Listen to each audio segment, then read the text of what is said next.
this we need to have roll call. The ordinance says Good morning, everybody. I've been told we're ready to start. Here we go. Before we start our budget hearings, I need a roll call. Well, we have a roll call after we have the ordinance. an ordinance. Okay. We have a couple ordinances in place that we must discuss, and I'm going to turn that over to the county auditor, and then we'll follow with a roll call. We have a couple ordinances. The first ordinance is ordinance 2018-19 CL, and this is just the first reading of really what it is the budget. And if you can see here on the screen, I think I did email this out earlier to the council members. Yes. And what we put in is the adopted budget, the adopted tax levy, and the tax rate. These things will all change as we go through budget hearings, but being an ordinance, we just traditionally have done two readings on an ordinance. So what I have done a little bit, we have advertised a little bit higher than these, but this is what the budget requests are. The general fund, these are the budget requests for those sort of things. So I don't know if I need to say much more on this. I will also have a second ordinance for the solid waste district, because we need to do the same thing for them. So I think at this point, if we just have a motion to approve it on first reading, and then obviously the second reading will come on September the 26th, once we have all the budgets set to the appropriate levels. Okay. Mr. Chairman, I move approval of ordinance 2018-19-CL on first reading. Second. Okay, we have a motion on the table by Councilman Metzger and seconded by Councilwoman Birch to approve 2018-19-CL. All those in, well, we need a roll We call. can do a roll call. Need a roll call. We're good. Basham, Yes. Metzger, Yes. Birch, Yes. Underwood, Aye. Vernon, Aye. Williams, Aye. and Winger. Aye. Ordinance 2018-19 CL passes 7-0 on first reading. Okay. The next one I have is the same thing, except for it just has the $246,000. This is for the solid waste district, and that is the requested budget that they have. So this one is ordinance 2018-20 CL. Entertain a motion. Mr. Chairman, I move approval of ordinance 2018-20-CL on first reading. Second. Okay, it's been a motion on the floor made by Councilman Metzger and seconded by Councilwoman Birch to approve the Solid Waste District 2018-20-CL. All those in favor, Let's roll do a call. roll call again. Winger, Aye. Williams, Aye. Vernon, Aye. Underwood, Aye. Birch, Aye. Metzger, Aye. and Basham. Aye. Ordinance 2018-20 CL passes 7-0 on first reading.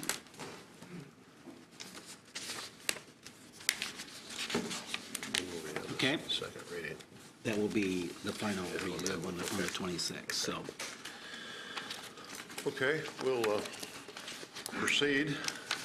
First thing I'm going to think, we're going to do the revenue. no, let's go through some of the preliminary stuff first, just to show you where we're at and what we're doing here. I've got on the screen, I don't think this is in your packet, but I tried to put together a few highlights of the 2019, the general fund budgets. The 2019 budgets are up 8.7% from the 2018 approved budgets. So we're at $52.3 million, where we were at 48.1 a year ago. The revenues are up 4.95% to about $48 million. And so obviously you've got a little bit of work to do when you see the expenditure requests are up 8.7% and the revenues are up 4.95%. Just some departments who have larger increases, the over 10% increases from the surveyor, drainage board, the commissioners, the sheriff, community corrections, ancillary, public defender, circuit, superior 1, 2, 4, 5, CASA, and the health insurance fund.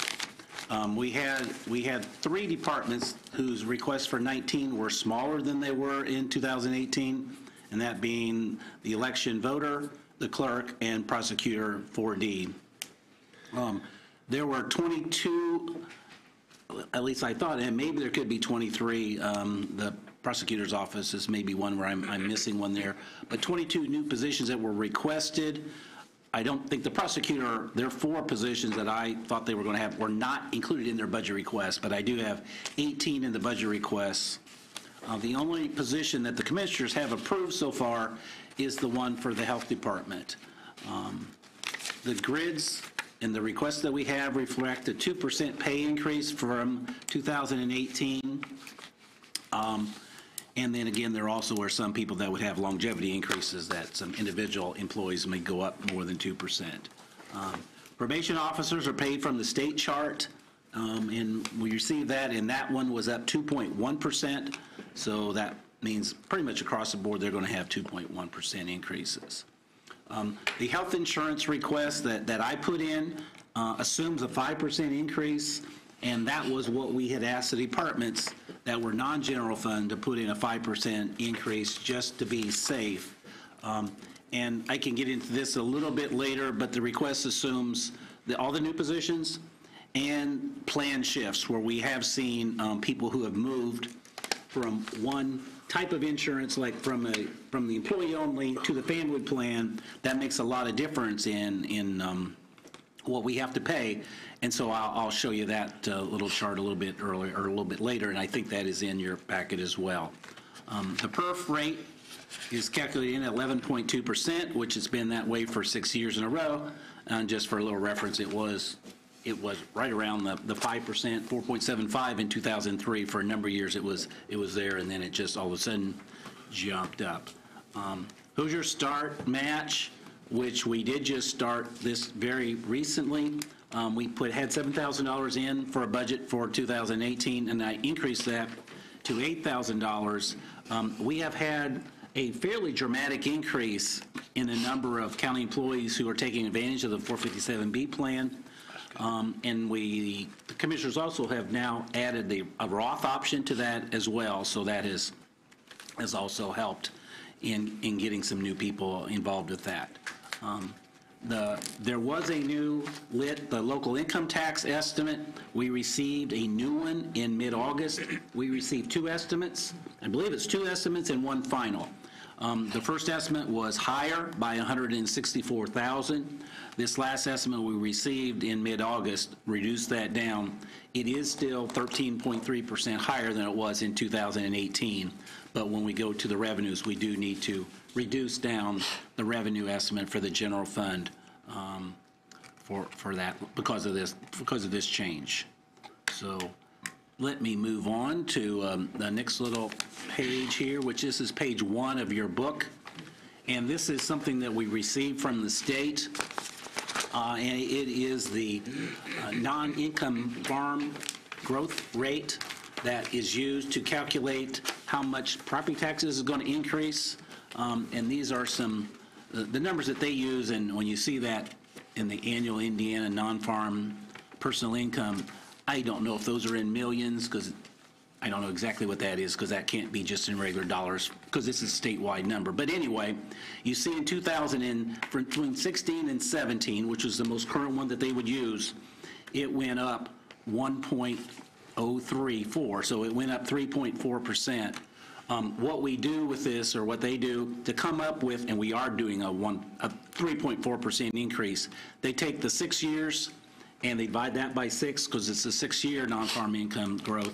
So you should see probably when we get to the 2020, we probably will see a increase less than 3.4%, because we have a 4.7% that's going to be dropping off. And then you go into 21, you probably will see an increase because you have a pretty much flat year that will be dropping off, where we have a 1.002. So that's just as a little information, and this isn't anything we control how much property tax goes up. The state does that based on the statewide income. The next page, on page 3, we've got the net assessed valuation, and this is different probably than what you have in your book as far as 2018. We have certified the assessed valuation for 18, pay 19, and it is up 2.04% compared to what was in 2017. And 17 was a basically flat year. So that does make a difference as far as when we determine how much money is going to be going to Cume Bridge, how much money is going to be going to Cume Cap, things like that, where we have set tax rates. Going through the levy calculation, we do a couple different methods of this. The first one, and I am on page 4 now, is the calculation that the DLGF will use to determine how much property taxes we are going to be able to collect, and that also will determine how much budget we can have based on that. And this is done with an 18-month budget, starting July 1st of this year through December 31st of next year.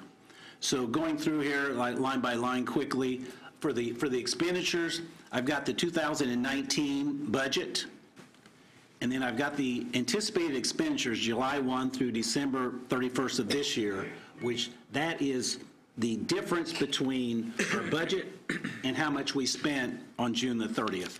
It doesn't take any cushion in there or anything. So that is, we will not spend that much, but that is how the calculation that they use. The additional appropriations for July 1, December 31st, I have traditionally used $500,000. That may be low when we see some of the pauper requests in there that we are receiving. So what we do when we add those up, so for those 18 months, we have $77.75 million almost of expenditures that we're expecting. Then we get into the revenues, and one revenue that they use is our cash balance. So we had $11 million of cash balance on July 1st of 2018. And I'm doing an estimate on property tax, how much we collected, but we can only go up to our levy. So I'm saying about $10.5 million of property tax we will collect the second half of this year. The miscellaneous revenue for the balance of 18, the second half of 18, $11 million, and about $23 million in 2019. Most of this is coming from estimates from the departments. So when you look at that, now we're going to have revenue, which includes the cash, of $55.66 million, which is far short of the $77 million that we expect to spend over those 18 months. But one thing that's missing here also is property taxes for 2019. Now, if I want to have an $8 million operating balance, which means that at the end of the year we want to have $8 million in our general fund, that means that we need $30 million in property taxes to be able to meet our $77.7 million. And now if we go into the calculation, there is a maximum levy. Now my 27.25 million, that is adding the 3.4% to it. We get to add in the mental health, developmental disabilities, and we add those in because the state does not want us to cut those, so they give us those. Those are not within our levy, basically. And then we add in our Cume Cap. Then, this is just the way they set it up. You add in your Cume Cap, now we take out the Cume Cap, so it really is no change, but that's the way they do it. Reassessment is they will get $350,000. That's what we want their levy to be in 2019. Cume Bridge at $2.68 million, and that's the assessed valuation we had over there, times 3.5 cents per $100 of assessed valuation. And then my $30 million that I had up above is what we say that we really needed to make everything balance out. Then my budget, or my levy requests are $35 million. I can't go to $35 million, I can only go to 31. So what this is saying is all of our levies are over by almost $4 million. Now, what you could do to do that, obviously we can increase revenues, we can cut expenditures, or one you could do, I'll just do this just for kicks and giggles here. If I make that operating balance $4 million, we can just go home right now. And now there have been times while I was auditor back in my earlier, younger days, where our operating balance was zero. We have used zero. I mean, but that's not where we want to go now. Now, if I go down here to what we have traditionally looked at more than that method, because that method, you can get around that method, because the first thing the state would do is they're going to cut your operating balance. What we look at is, let's compare the revenue with the expenditures, just looking at 2019. Forget the 18-month thing. If we just look at 19, if our budget requests are $52 million, our revenue estimate is $47 million, that means we're short $4.4 million of having our expenditures meet our budget. And what we have said over the last number of years is we don't spend 100% of our budget.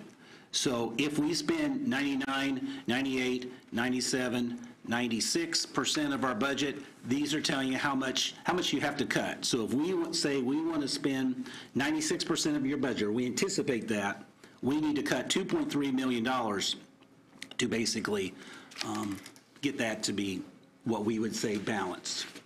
What did we spend last year? We have done 95%. Well, I got that over here. If we do, we have done 95%, and then we're about $1.75 million.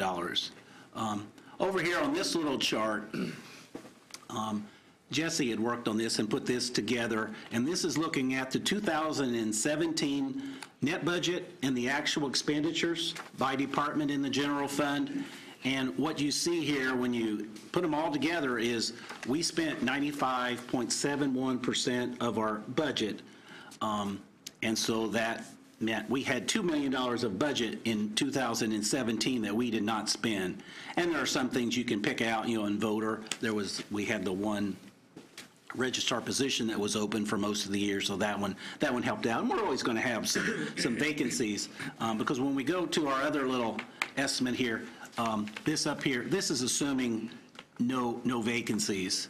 And now, when you look at this here, when we go through this whole little process and we say our operating balance that we're going to use is $8 million, well, we want it to be higher than that.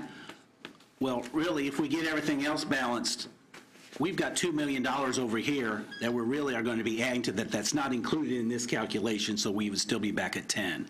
So anyway, when we get down to this little section here, I think that we need to certainly shoot for the 96%, because that is matching what we have done in the most recent past, that we have spent 96% of our budget. So if we do that, that should mean that we should maintain about the same cash balance at the end of 2019 as when we started in 2019. One other quick little thing here, that this is the way we kind of do the levies, which how much do we put in for property taxes? I'll show you what I did to come up with my calculation. This top part here, this is from the budget order, what the state tells us from 12 through 18. This is the amount of property tax we got for the general fund, reassessment, Cume Bridge, Cume Cap, Major Bridge, and the jail lease. All these are not within, Major Bridge and jail lease are not within the calculation we use. But we get down in through here, and if I use my assessed valuation to figure out how much Cume Bridge is going to get, I'm saying they're going to get $2.672 million, reassessment to $350,000, and I need to deduct for circuit breakers because I don't want to put in the levy amount for anticipated revenue, because with circuit breakers we are going to get that. We've had a couple different estimates we received from the state. This is the budget order we received for this year's taxes, and you can see 0101, for some reason the state Board of Accounts and the DLGF use different fund numbers. We have to use 1,000 for DLGF, or for Board of Accounts, but 0101 is the DLGF one. But anyway, they are saying that my highlighted area there, the 1.6 million, is what they are anticipating when they sent out the 2018 budget order, that we had $1.6 million of circuit breaker that they were anticipating. When we did the actual budget, or when we did the actual billing, this report we get from the state as well, when we did the actual billing here for pay 18 the same year, we had circuit breakers for the general fund of 1.4 no, 1.182 million. Get to just for the general fund section, that is for everything else.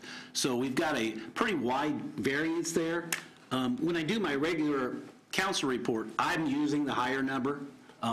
But for this, now when we're trying to anticipate what are we going to really get in property taxes, and this is something that we do to try and balance it out, the state will do, they do it differently. So I came up with, and we also had some assessed valuation changes since the book was done. I have two different methods here. If I took the higher number and if I add 5% to it, I'm coming to this number. If I'm taking the actual, what we did at billing time, and if I add 10%, I'm coming up with, $400,000 less circuit breaker. And so what I did, and this was before we certified values, I had put in the budget here at 25,040, which is a little bit less than what we did if you use this higher number. I wouldn't feel totally uncomfortable using this 25.4 million. I'm not sure we want to change this now, but there is $400,000 difference, and so, you don't want to have to make any extreme efforts to cut your budget if we think we're underestimating the amount of revenue that we will receive in property taxes for the general fund. But just wanted to make you aware of the calculations that we done, and this was the assumption that I just made on my own, that I just want to use the higher number when we're doing the budget, but we do maybe have the opportunity to have some number in between those two numbers when we do come up with the revenue for. So your assumption is what, 5? Well, my assumption, I'm using this. I always use 3.5. Well, this one I'm using actual numbers. I'm not even using a percentage, but when they're saying how much we're going to lose in circuit breaker credit, this higher number, I'm adding 10% to our actual circuit breaker we had for pay 18. Now, before we did the calculation, they had a number that was substantially higher, and if I take that number, substantially higher number, and add 5% to it, that's really what I've got in my budget for revenue for property taxes.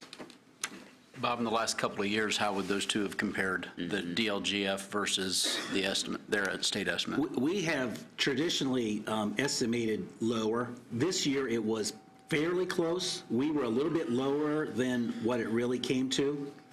We could very easily hit our levy this year.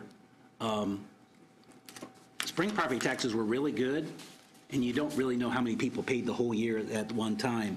But I would say we're going to come fairly close to receiving the levy. Even so, we would be getting more than extra than what the circuit breaker would be.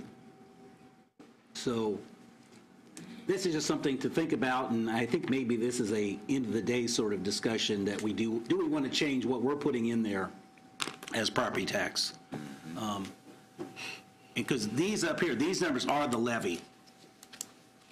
So that doesn't have anything taken out of it when we get the budget order.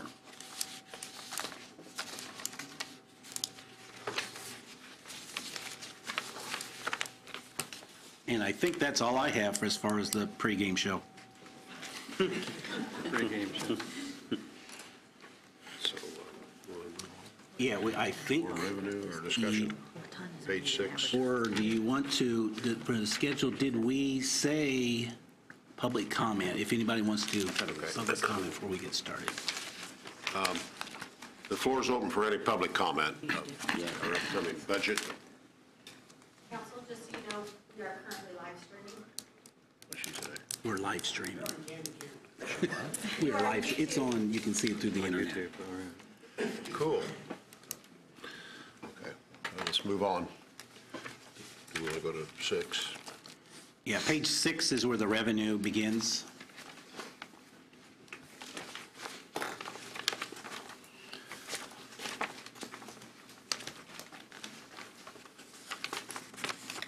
Anybody want to talk about revenue?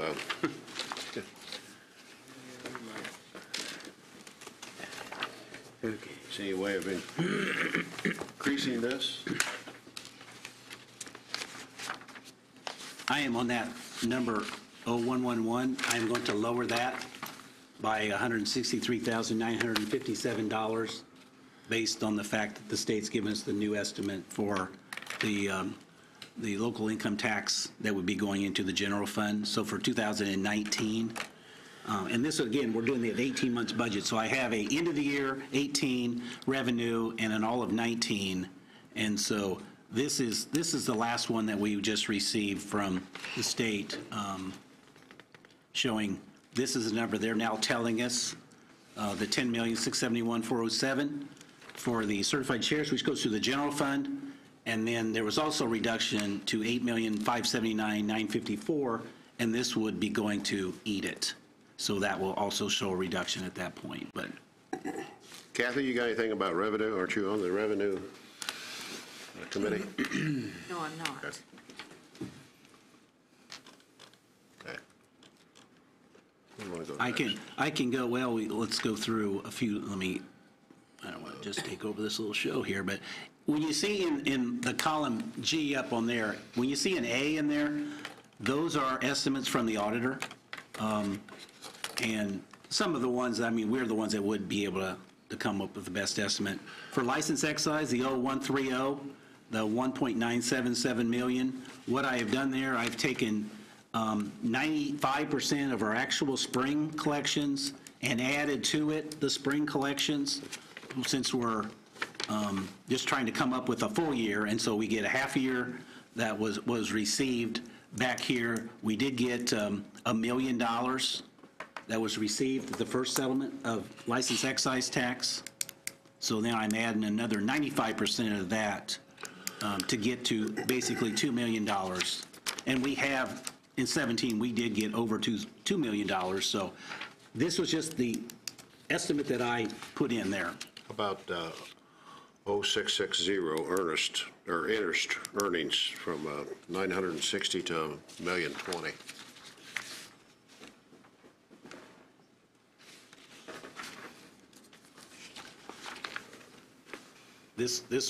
These were numbers that it's a combination, mainly is from the treasurer, but the clerk also has an account that they give interest on, and so those numbers were received from them.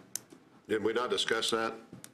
Going from 960,000 to $1,020,000? That- Yeah. And let's see, did you?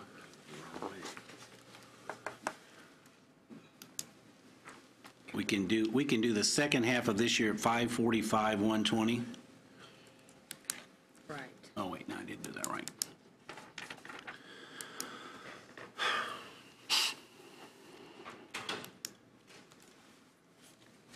And then the second half of the year, add 67, 292.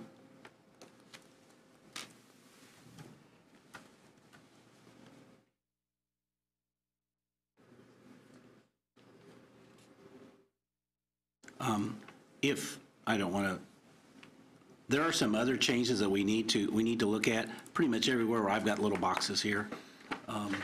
You can see over here, under this line, the 0290, I put in the 831 actual, and when I'm guessing at what my reimbursement's going to be for the second half of the year, I've already received $1,750 on the 0290. So obviously, I will get at least $1,750 for that half of the year. This next line, that also is the reimbursement we will receive from the cities for the election in 2019. This is the line where that is credited to.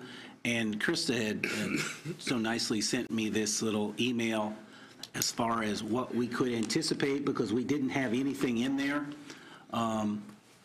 And so you can see what she's saying there, but $74,739 is what her guess is, and that's also with kind of, Krista's here, I think, isn't she? But that's also with no primary in West Lafayette 4 years ago or 3 years ago. So if we did use somewhere the 74,000, that would probably be, we need to put something in there.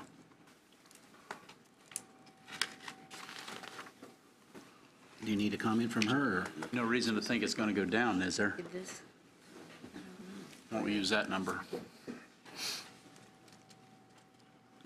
70, the exact number? Mine is it. About 75.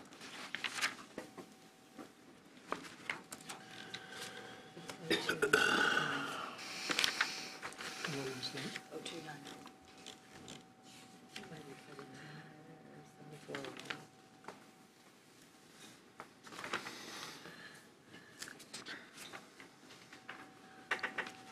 Anything else on revenue?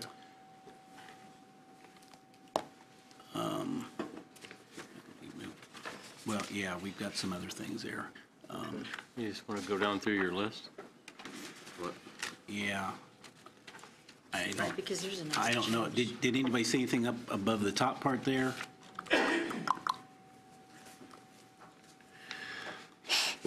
Okay, where are we? The Public Defender Commission money,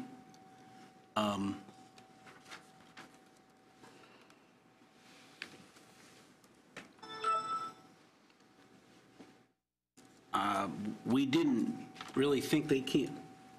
I had a different little sheet to come up with than the way they did it. I think they were looking at how much we had received this year. I don't think they were taking in consideration some of the new employees.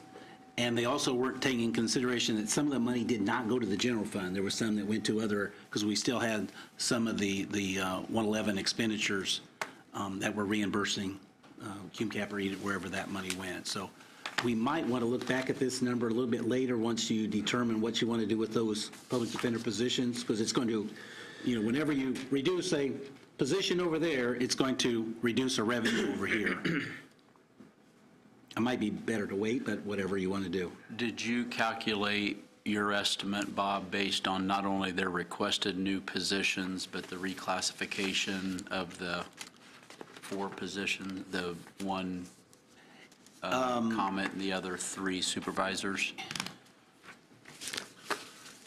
That will be revised. I have that, where my, this is what I have over here. I tried to pick out the full-time positions from what the request was, and then I pulled out the office assistant, the one that was higher.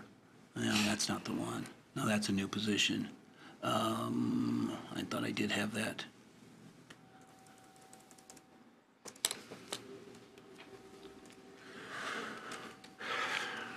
But I was going through this little guy here and putting in the pauper. When we changed all the other, if we change pauper in, say, Superior 2, that's going to change my number over here. But I came out, starting out with $1,269,000 for my 2019 revenue estimate based on these. And now if we do take out any of these positions, that would. Yeah, if anything, it'll reduce because we're going to Yeah. take out a couple of Yeah. those. And Yeah. so I don't why know, why don't we it just almost seems like revisit it at the end of the day? Yeah, once I we think that would be best.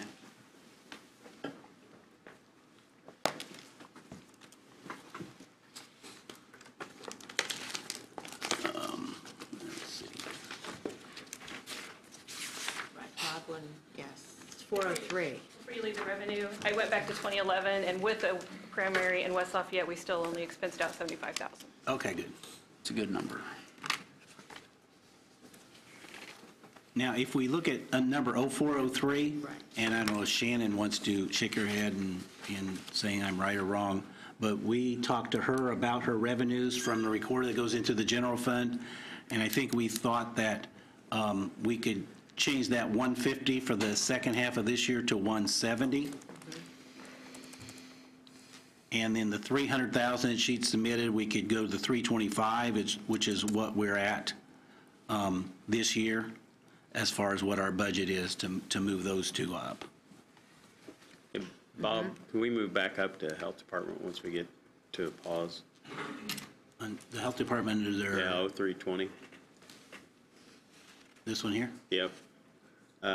After talking to Craig, we thought we could go to 35.5 on the Health Department line 320. 35 for 2019? Yeah. And on the food permits, 235, 235. 235,000. Yeah. Did we talk about septic, Dave? I don't remember. We what did, were- but I don't know. We didn't talk about, Yeah, I thought we were going to keep it the same, so it should go back to 25. 225? Okay. Yeah. From 22.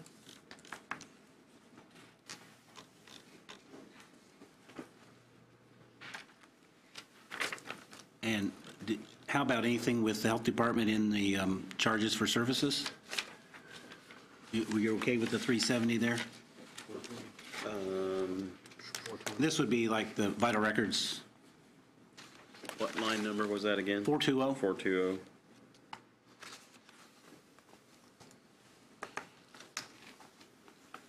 It is considerably higher than last year, but Yes. if you're okay with that, that's I fine. think that's the number we were going to stay with, if I remember correctly. Do you recall, Dave or I Craig? think that's I can't see him what 'cause we Tom- agreed to. Yeah.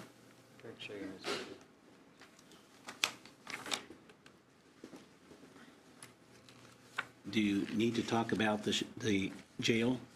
Can we skip up a line to probation? Yeah. That 40 that you've put in, Yeah. Bob, comes from? Oh, yes. I had, and I don't know if we missed the boat here, we got 36,000 submitted to us from probation, and I believe we received $40,000 from the clerk. And I don't know if I was supposed to add those together. I did not. But we had 70 before, so it makes me think that maybe I should have done that. That seemed crazy. Krista, do you know?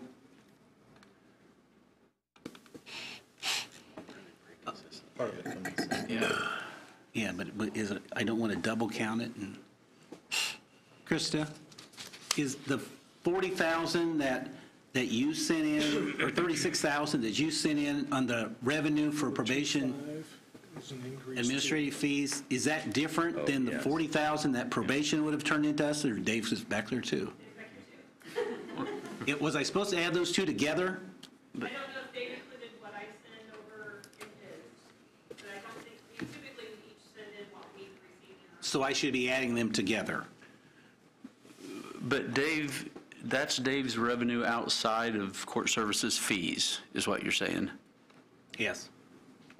Because we didn't have that number, that 40 then, on your budget sheet as revenue, so that must be submitted through a different means. Where does that probation revenue come from that Dave would be submitting? Is that, that's your unsupervised fees? Is that not correct? Correct, and then there's. And you are collecting that yourself? Correct, and then there's a portion of the fees that we provide that goes directly to the general fund. That's where we receive the fees. So are we putting it back to 70? So we're on a clip, though, of 51 total through 8/31, according to column O there. Yeah. So far, that's, So we Two-thirds of the could year. hit that 70,000. yeah, we should be on track for 70. And now those two numbers together would be 76,000. 76. Yeah, If we want to go with that? yeah, let's, Okay. 76. 76. And I will probably adjust this thing later.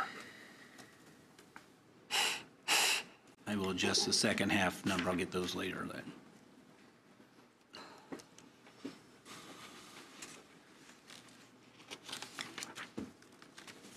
And do you want to hear from the sheriff?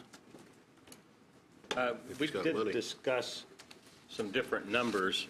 Major, do you have a clarification on those?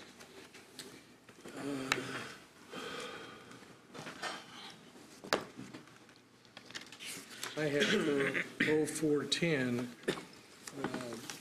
estimate of 214,000.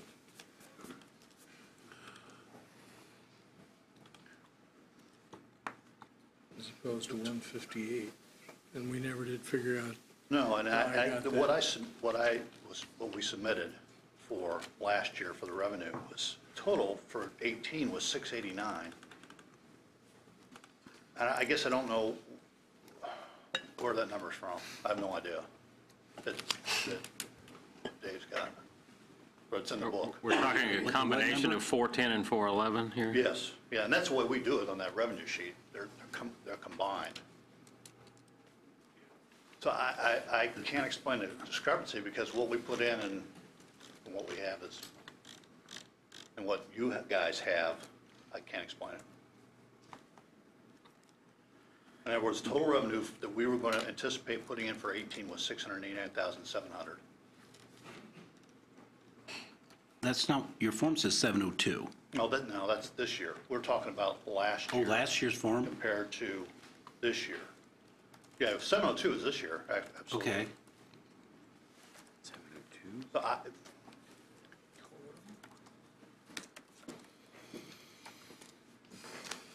I don't know where the number that Dave has came from. What is The that? the numbers that are on this form, when we met with the sheriff and the major, those numbers didn't compute with the numbers that major had That we versus what's on our sheet. submitted. Was anything changed at, well, at the budget hearings last year, we got the 100,000 that was committed from commissary Right. for the, is that? Well, yeah, maybe that is it. that- So what's the actual difference? The actual difference between the 19 and 18? On the 18, the total of those two would be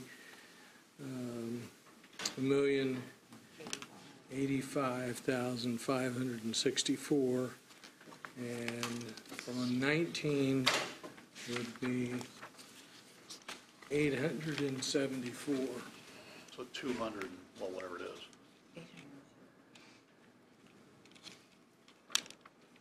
I do not know. 130,000, roughly. Well, that 100, that would, you think the difference, 130,000, is that what you said?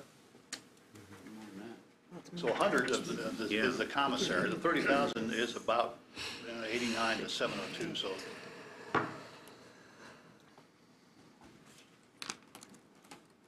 So what are you proposing for 19? For total revenue, Yes. according to my sheet, 702,000 for 19. For these two. That's the combination of the two. That does not include the $100,000. Okay. So you expect, commissary. Sir? you expect a reduction in the inmate housing? No. Well, No. but you've got We have an 700, increase or of you got 40 540,000. Right, And we got 538 already. It's a guesstimate. I had that figure in there as 660,000, which includes basically 390,000 and 270,000.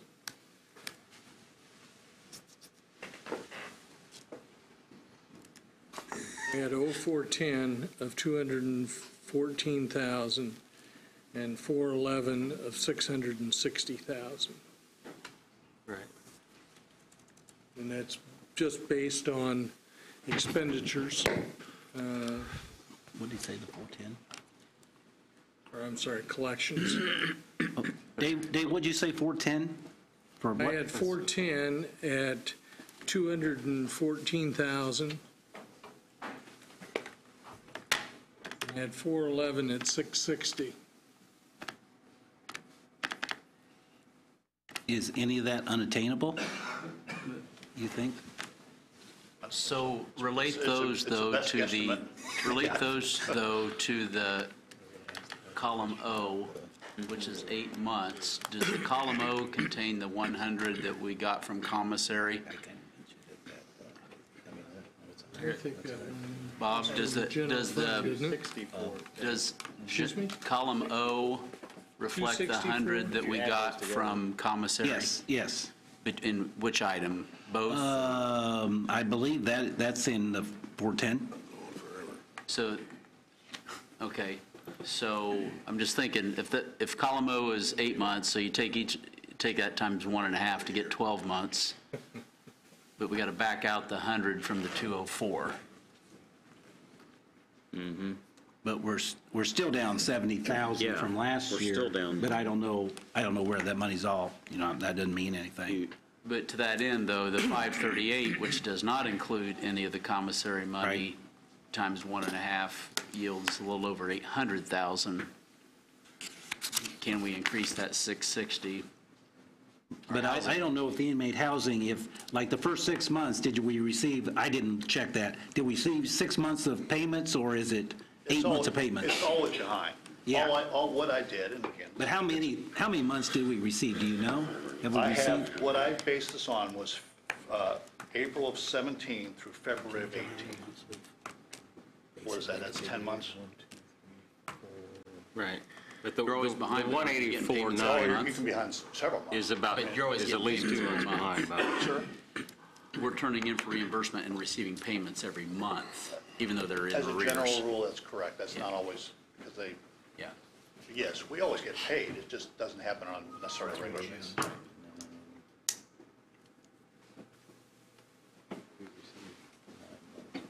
So all I did was take the payments and the total payments for that period of time and divide by 12, and then put it in.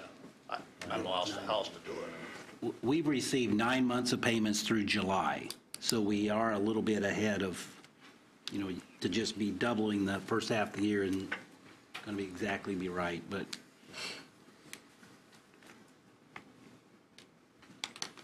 Well, but if you look at the 184.9 and the 79, that's what adds up to the 264. If you take the estimate yeah. and the actual, that's at 264 on 410.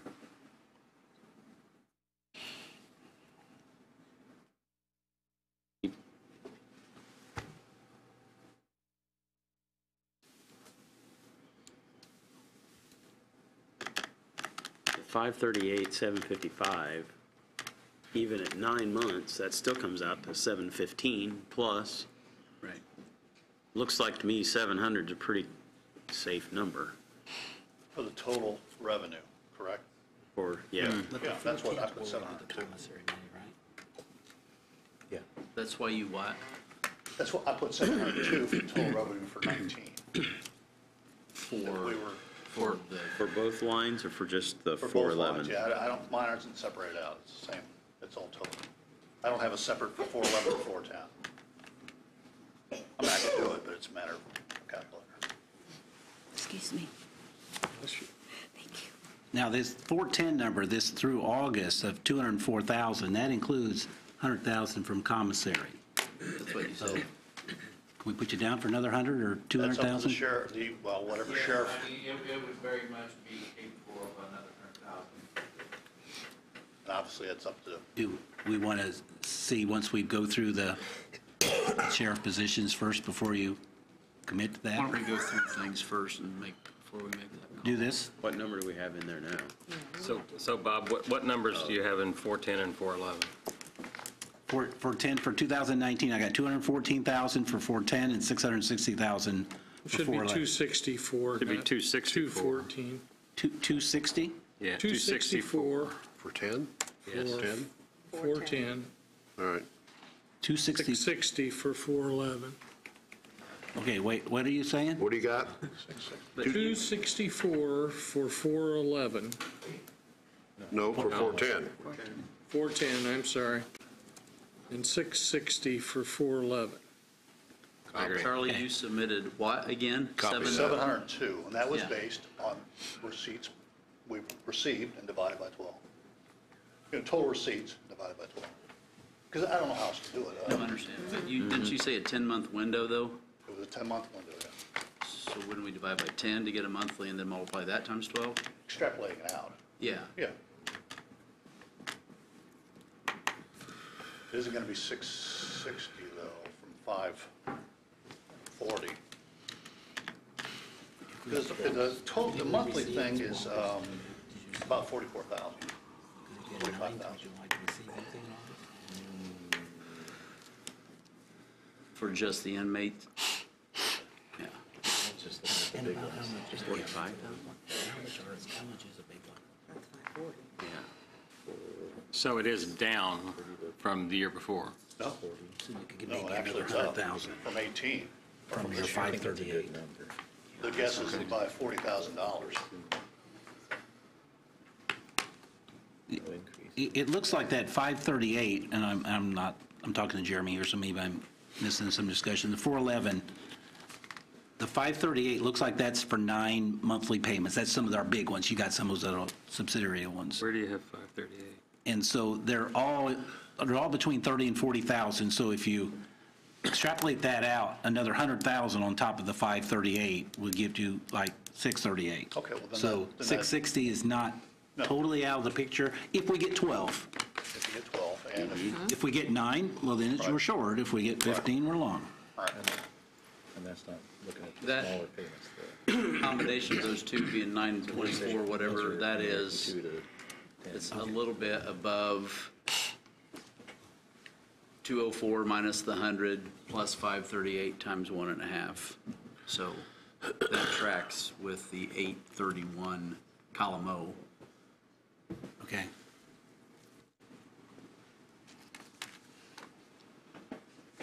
I'm good with that.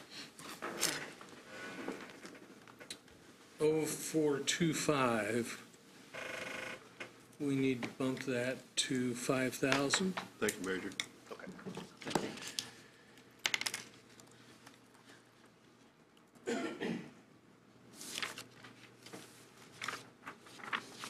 And I do want to at least, if I raise this first half of the year to 2,000, I've got 1,885 already, or could it maybe be higher than that? I'll put 2,000 in there now anyway. I don't know. On 0422, based on some accreditation that Carrie Home's going through and some additional placements through DCS, we can bump that by another 100,000. What was that, Tom? What'd you say, Tom? And another 100,000 on 0422 for Carrie Home. Another 100,000. Under the- I mean, here, not doing Steep drop from 829, pretty consistent. Yeah. I think we switched, let's see, what much charges first? That's under permits, I think, because we kind of changed categories of that to get it in the right thing. Or they're going to be free next year. To spur development. Don't get too far ahead of it. Now, Tom's not up there anymore, but one thing that we did not, we're receiving and we did not get budgeted in is the rental of county property, which we'd be talking about the house by the fairgrounds. Which one's that? And that's at $500, 0492. So, Who pays utilities? What line? They pay their own utilities? Okay. Andy says yes. 0442, fairgrounds rental. 492.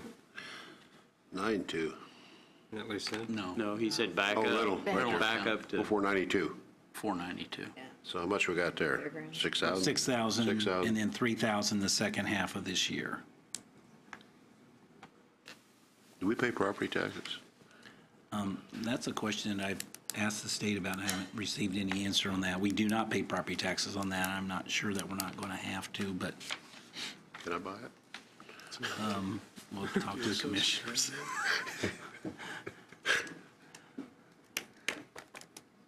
Well, that's a rep, you don't pay property tax. Well, $500 a month is pretty cheap rent too for that house, I would kind of think, but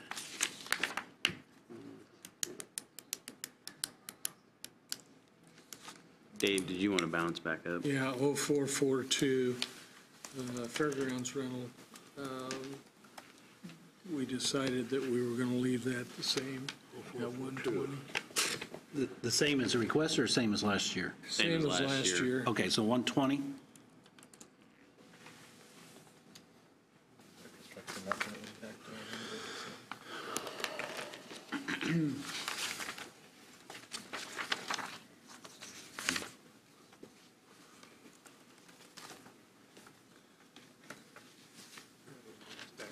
You got the perks. Most of our big chunk of it. departments already paid Say the lead in this year's park thing. rental was at 70 versus 72.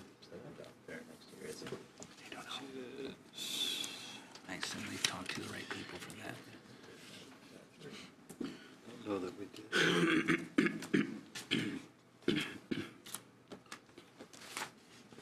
Now, what did they say about some of these bottom things here, the rebates and refunds? If we have any numbers, they should be. Just keeping it the same as this year, at 105. The 73, the 73. You mean on the 70 fairgrounds? numbers, like, I think we said leave it at 70. Yeah, I don't know.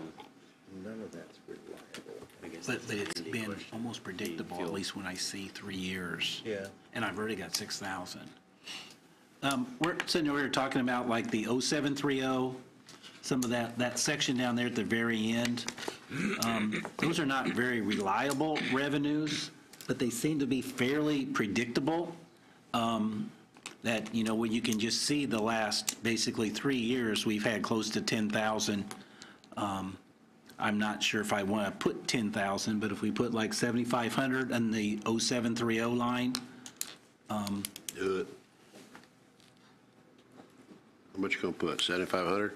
I'll put 7,500. Everybody in agreement with that? Yes. Get all the dog food we can. And tax refunds, that's not a line we budget. That is, we pay property tax refunds, we pay them out of the general fund, and then we get reimbursed at settlement time. So the 0731, you don't want to have anything there. The sale of county property, you can obviously, that jumps around. I want to at least have 1205 for the second half of this year because I've already received that much. I don't know if I want to put any sale of county property. And Andy, I think I couldn't mention this yesterday, but selling the trees at the fairgrounds, that's not going to be a revenue source. No. Okay.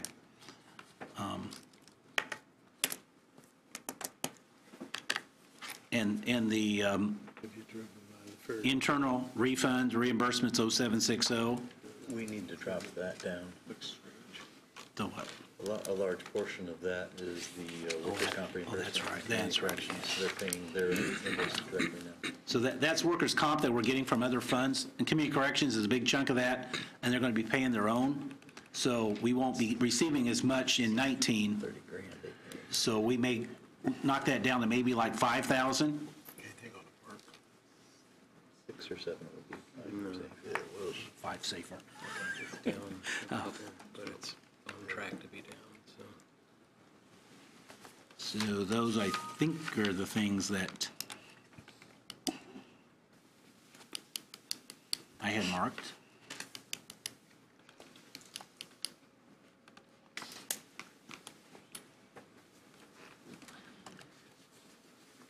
Kevin, left that at 70 because they're on track for less than this. We go back to 0442 again, I didn't make them. based on We were leaving it alone. 0442. projected earnings this year, we should be at 115,000. We budgeted 120. I think we probably should take the estimate for 19 back to 105.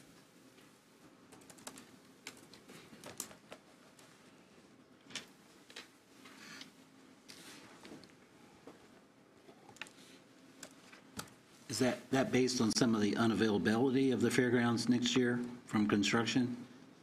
Because that is going to have some impact, I'm sure. Obviously, it's going to be hard to have multiple events.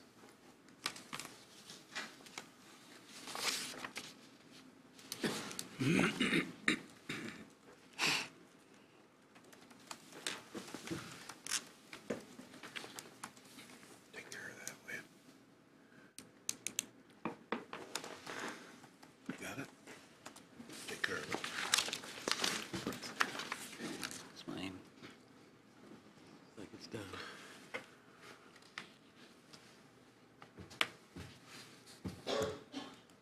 This is pretty trivial, but under the copy fees 0491, my 19 estimate is not what I've got my individual 368. think that should be 845 instead of 545. And that's probably low, too. Those are just the departments that turned anything into us as far as receiving copy money.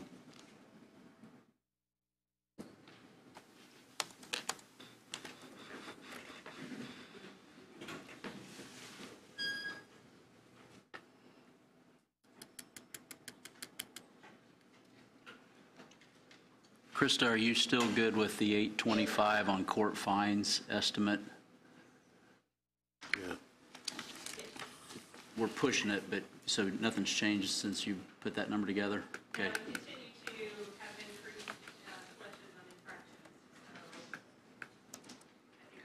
so How do we get Okay, thank you. court fines? We don't give them any of ours, do we? No, we get theirs. We get theirs. I'm not sure how much, I don't know not what very percentage, much. but we get a little bit, but.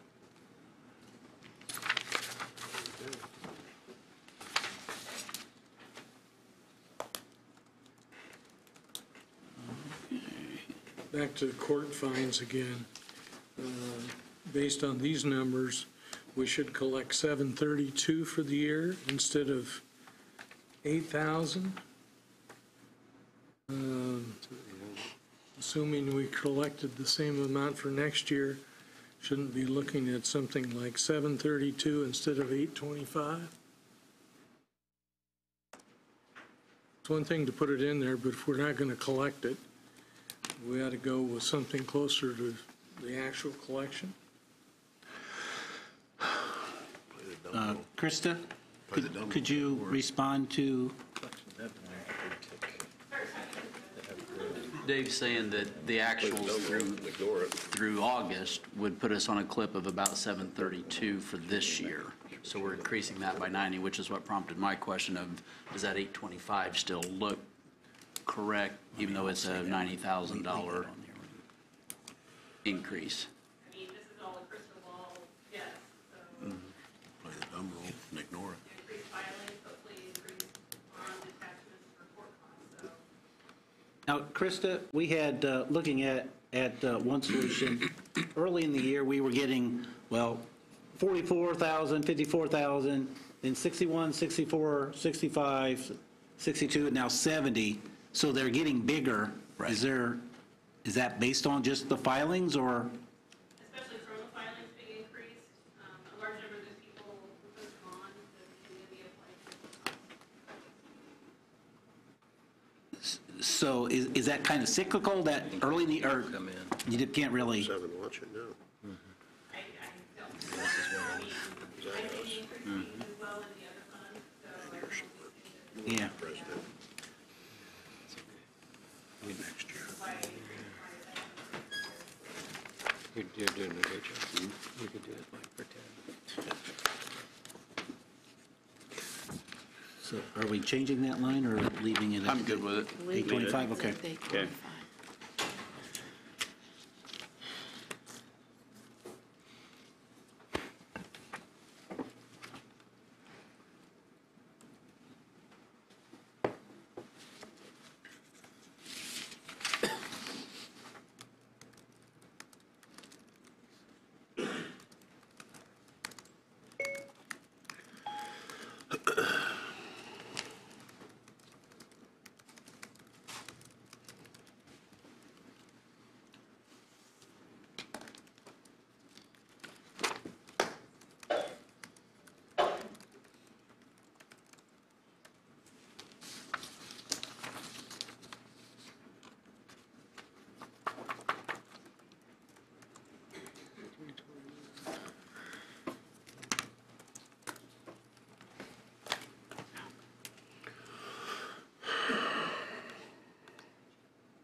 Not seeing anything.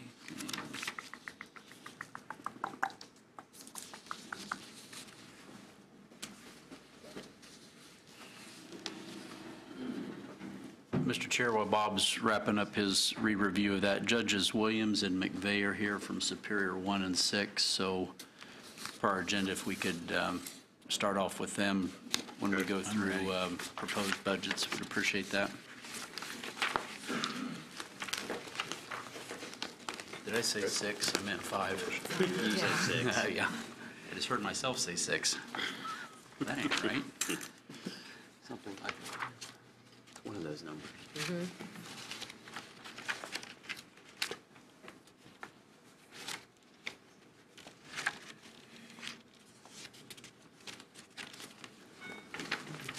And Superior, you want to do 1 first? Yes. That's on page 29.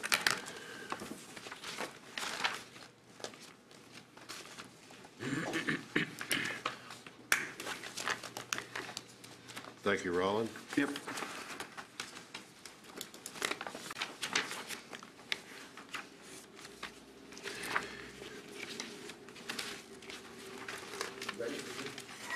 Yes. We'll be quick. Any questions? Let me just, one thing, and I know the pauper and the jury expense are our biggest items after the employee expenses. And just doing some quick figuring, on a typical 3-day criminal jury trial, I know it comes from the jury pay fund, but I know there's stuff that's moved around, but it's about between $2,000 and $2,200 just for a 3-day. And we're running anywhere from 14 to 20 jury trials, some civil. We've got, just to let you know, we have a 2.5-week, 2.5-week criminal trial starting probably the second or third week of January, which will kick into that probably around $6,500 just for the expenses. So just to let you know, right out of the gate, that's kind of what we're going to hit. We're saving it this year, but we're going to get hit with it next year. Pauper, our pauper fees, they're public defender having to go outside, finding conflict counsel, people from other counties to come in and help out. We're paying for those. That, and I think when I spoke with our reps, the appellate pauper counsel fees are the ones that really hit us, and those will come from the criminal trials. So those are the big expenses. Again, any questions, I'd be more than happy to answer them for you. When we talked, Judge Williams, we did discuss taking jury from 30 to 25 on the request. We knew we were in the gray area there. You still comfortable if we did that Hey, for do now? what you want to do. We're going to come Yeah. back and ask for more. Yeah. We're trying not to do that. No, I know, Yeah. but I'm just saying, Yeah. I'm starting in January. In January, I'll have $6,500 in jury expense, one trial. And if we're going 15, 20, I mean, you never know. You never know what's going to go. You don't know what people are going to plead. Things will continue, whatever might happen. But that's just kind of give us an idea what's going to happen. And we've not been using jury pay in this year for Superior 1, whereas we're basically down to using it for 5 and 6 going forward. So this would be the full estimation of Judge Williams' court. So, and again, we're trying both in pauper and jury pay to get away from having them come back. We really want to get it to, it only cuts off our nose to spite our face. We like the quarterly thing. I Yeah. think that helps everybody instead of piecemealing throughout the course of the year. Judge, with all due respect, your plate is full. We all know that. Okay. We got another court coming on. We hope. And I Yeah, was state. going to end, but you brought it up. I Depends want on to the thank, state, yeah. the first time I've had everyone in one place, including the county attorney, but we as the judiciary want to thank the council, the commissioners, and the county attorney for your continued support. in the With all process. due respect, Yeah. I have a lot of questions throughout the community. What, I hate to use the word interrogation, but what process do we use when these defendants come in front of you? Is this just like a 2-minute questionnaire? Do you have any money for pauper attorney? Yeah, sure. We start with the Constitution. I understand the Constitution on Work that. from the Constitution and the right to counsel. Most of the questioning of potential of defendants who require counsel, it's done at the initial hearing, which is done by the magistrate, which is done at the jail. That's where it all starts. Is Magistrate Moore may see Right.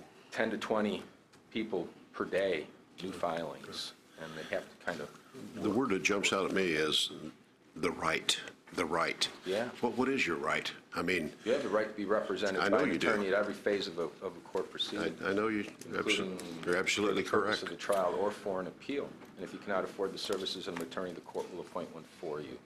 That's the right. Judge Moore was explaining off the side here that sometimes when they're sentenced, sometimes we can go back after them and do a questioning on if they have a car, they have anything, any asset at all. But we are, there is a statute that says you can assess a certain amount on pauper counsel fees. Now, one of the things that will happen, we see this on occasion, and this is when I say that we do, I'm not saying we exceed that amount set out in the statute, but someone posts bond and they've had a public defender appointed for them, maybe we'll get into a little bit more of that bond which has been posted. But we also have that bond which has been posted has competing people pulling for that. We may have community correction fees.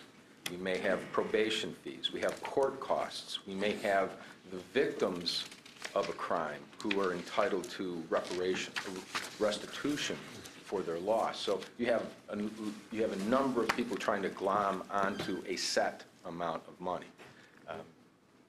What we're trying to get, I think, my guess, and my apologies, I haven't gone through this, I think you've probably been getting more, I say you, the county, has been seeing more money coming out of bonds than probably in the distant past, anyway. I think we're all cognizant of these issues.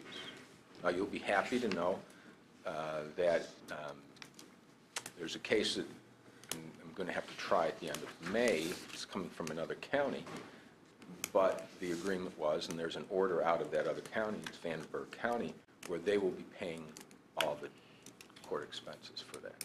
That's going to be about a 3-week trial. So we're going to save, I say we're going to save, we're not going to be spending it. I thank you kindly, Judge, for putting that out.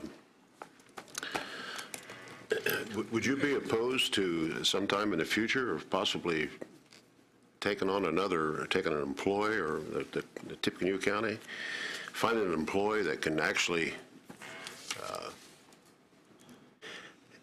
interrogate these people, or not interrogate, but to find out if they're lying? We have to start with the judicial officer, and the judicial officer, as indicated, is the magistrate while at the jail. And this goes to part of the whole increased filings, where if the magistrate's seeing between, again, I'm picking a number, between 10 and 20 every day at the jail, and he has a series of questions which he will ask. And I think probably for the most part, people are going to say they don't have the assets. Might there be a way to look into that? They are sworn.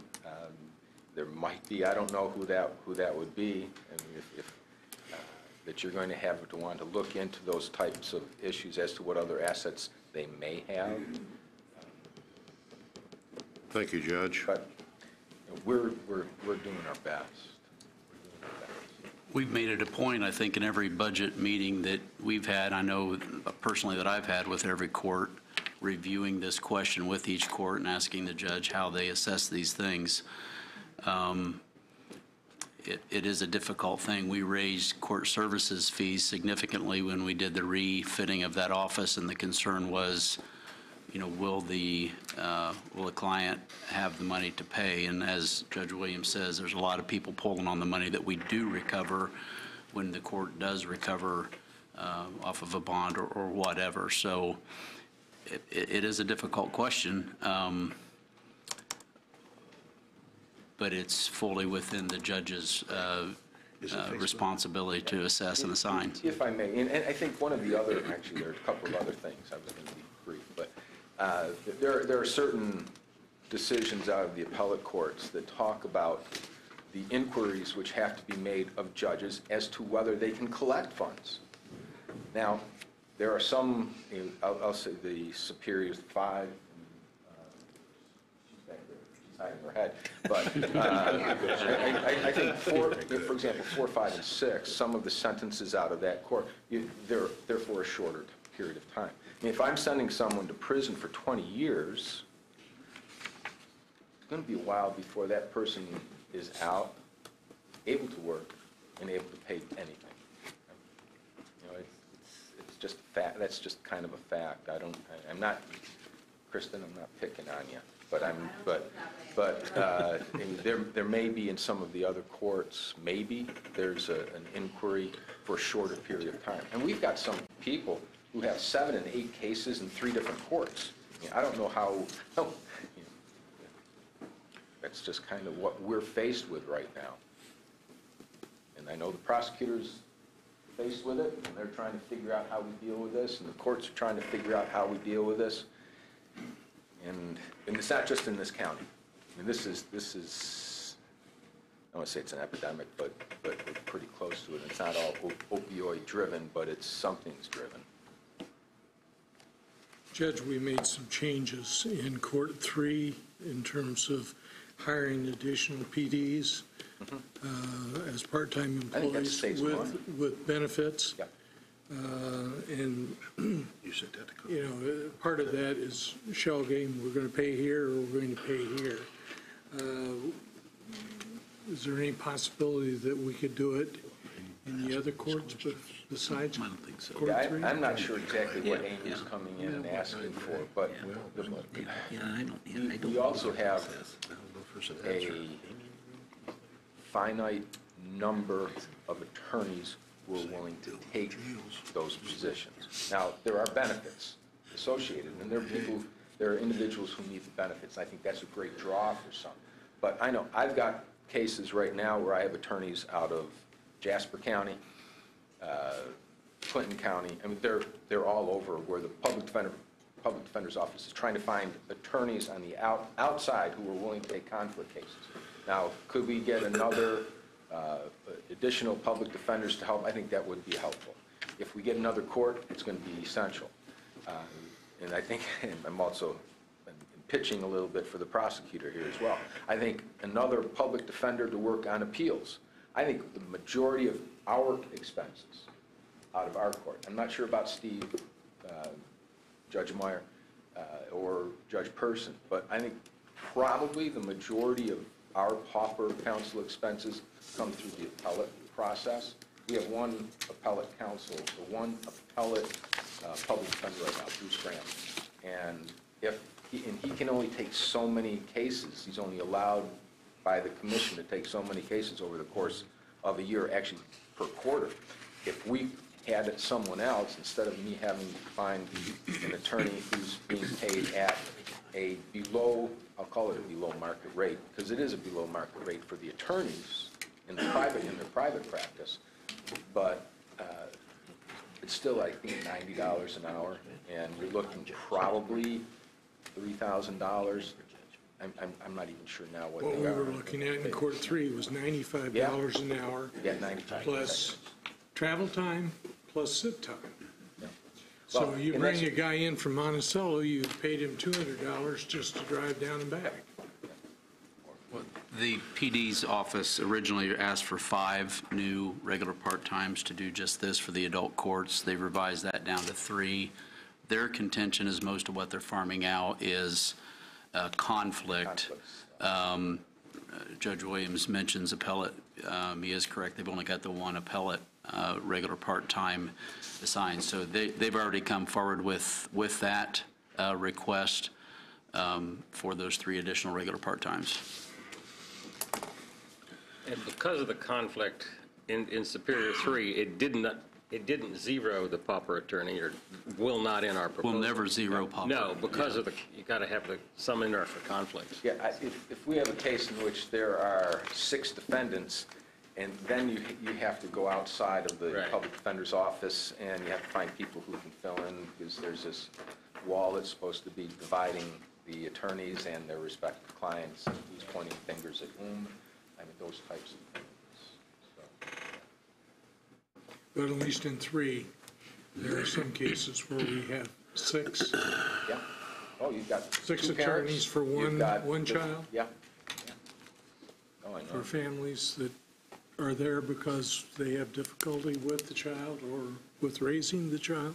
And It's anecdotally, cyclical. I'd suggest that some of those children who are being assisted now in another 5 and 7, 8, 10 years, we'll be seeing them, some of them, if it doesn't work, we'll be seeing them then. And when we get our pre-sentence reports, we have their entire history, and the list goes on often with the juvenile. Thanks, Judge, for that dialogue. So any Discussion. question? Any questions for, Thanks. Thank you. Could I bring up, before he gets away, just a general discussion about, just jury pay fund? We have really, the last couple of years, we needed to back off on it, and now we've kind of underutilized it. And like, we have requests for $12,500 for jury pay, and that's just coming from 5 and 6. And you can see the revenue or the cash balance we were down to like $13,000, now we're at $37,000. Right now I have $30,000 as of the first of this month, $30,000 of uncommitted. So if we don't get any more money coming in and we spend everything we've got appropriated, we'll still have $30,000 left. So I really think we can increase some jury pay, and whether you want to kind of make the appropriation be pretty much close to the revenue from the prior year, the last prior whole year, like it was $22,000 of revenue in 2017, and we're at 12.5 now. I mean, I really think we could add another $10,000 of appropriation and pretty much maintain that same cash balance. So I don't know if we want to do anything to give him any of that. Either would be fine. My thought was that we pull back a little bit, like his 30 to his 25. He very well may exceed 25. But then, rather than hit general fund, if we need to do an additional appropriation, we do it from jury pay. Okay. But it's probably 1.5 as the dozen time of another, comes, as time comes. Okay. Yeah. But we just, But and now. it's a and good point that jury for pay most has things, come back. now, you can't pay everything out of jury pay. Not all jury expenses can come out of jury pay. You can't do like hotels and food and haven't had that to sort of do thing. that yet. So we always have to have some money in the general fund as well, but, so If anyway. we get just down, we wanted to need bring it 10 or something, we can talk about that at the end. Anytime you want to chat, let me know. I'm going to do something else, and we've probably done this informally. I invite you, seriously, I invite you to come over to our courthouse, to your courthouse, on a Monday morning or on a Friday morning. Friday morning, I think, would give you a better flavor of what happens, because Friday morning is generally, I'll call it a criminal day, cattle call, whatever you might want to call it, where I think most of the courts are doing matters in that first 8, we start 8:15 to close to 10 o'clock, where numbers of people are coming in. They're sitting in the back. We have attorneys from all over, and we're just trying to push the cases through. I think it would be good for you, seriously, I'm not just saying that. I already have your resolution. I think it would be good for you just to watch and see really what's happening over in the courthouse. So when we come, when the prosecutor comes, when the public defender's office comes, when the probation department says, we're getting slammed with all these pre-sentence reports, these are the people we're dealing with, this is what we're dealing with. I invite you all. I've got a coffee thing. I'll get you a cup of coffee after you're in the courtroom, because I don't want anything spilled on our floor. But I'd be more than happy to invite you, and I think all the judges would be happy to have you. Seriously, I'm not just saying that. Thank you. I appreciate that. I know you're buried, but Yeah, that's okay. how about these customers that are not from Tippecanoe County? How We does that? started that, I remember 10 years, the first time I was here, we had this conversation. We can't charge the other counties, just like the other counties can't charge us for our folks who cross the county line. It's not the way it works. I understand. Thank you, Judge. As I said, we've had that conversation before. I remember that now. I thought maybe it No, I had didn't forget. changed by then. No, I didn't forget. Yeah. Sorry. Thanks, Judge. Okay, thank you. Thanks. Anything else? Thank you. Thank All you. right, thank you. Thank you. Thanks, Judge. All right. We have this Shoot him. No, probably you shouldn't do that. Go up to 5 now. Kristen's Okay. We don't have any recommended changes to the request from Superior 5. Judge McVeigh can come forward and share any thoughts that she has. Good morning. Good morning. I second Judge Williams' invitation. Friday mornings in my quarter. You won't be bored. Are there any questions I can answer? We did not ratchet down her pauper. Her jury obviously is very small for 5, but the pauper, you can see that she requested 60. She's already at that number through June of this year. And still has like $39,000 outstanding in bills that we've yet to appropriate. So we feel that even with the addition of some conflict attorneys in the PD office, that number is still going to be probably around the 60, if not more. And on evaluations as well, you might talk about evaluations a little bit, Judge McVeigh. Okay. Well, for anyone that's not familiar with them, evaluations come into play when we recognize a subject may have mental illness so severe that they cannot participate in their defense.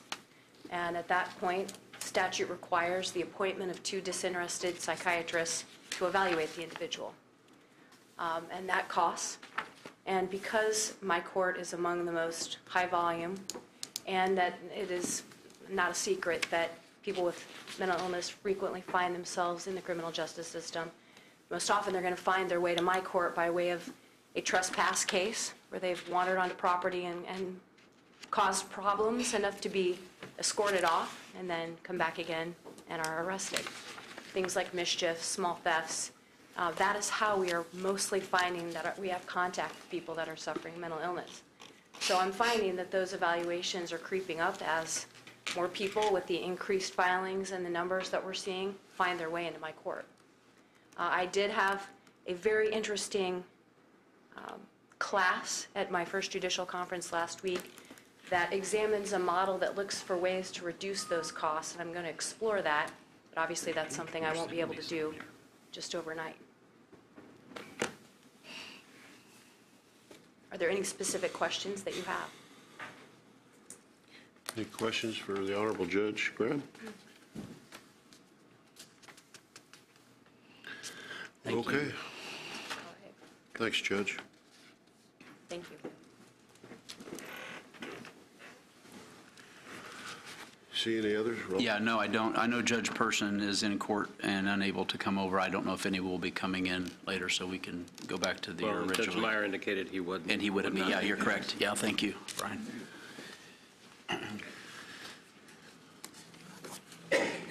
Thanks, Your Honor. Okay, thank you. Thank you.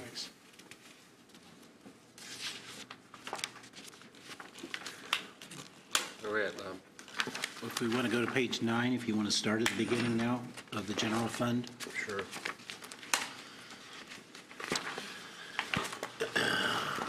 So, on with you. Yeah.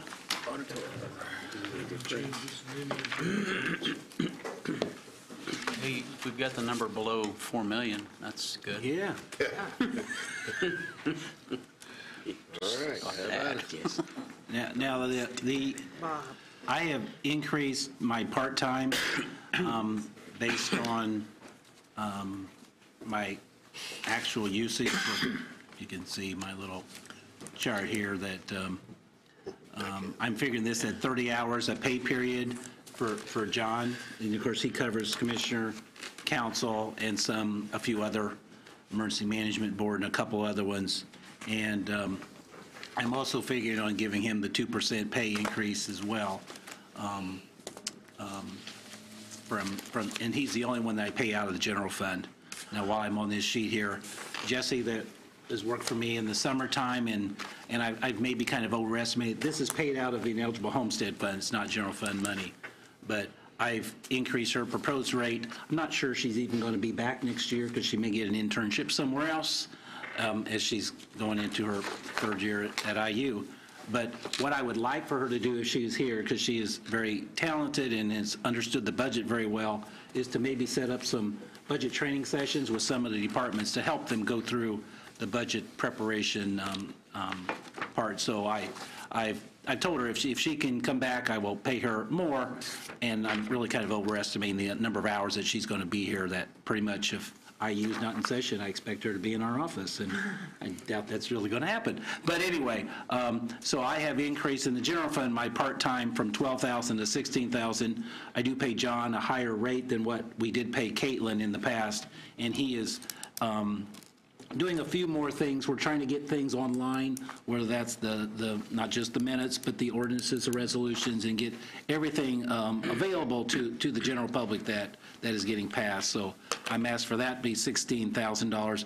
What I will say is that I'm receiving perf payments now, and so the county does not have to pay perf on me, and so I will take out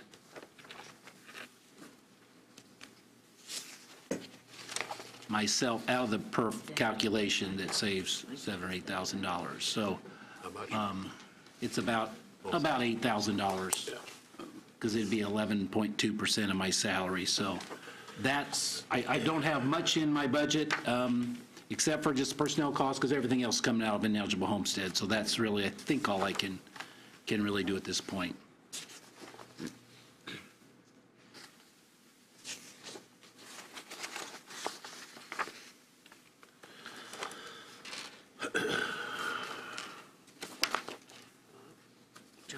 Part-time's increased significantly from 2 years ago, like tenfold, and we've got a 50% increase in one wage in 1 year. That seems a lot.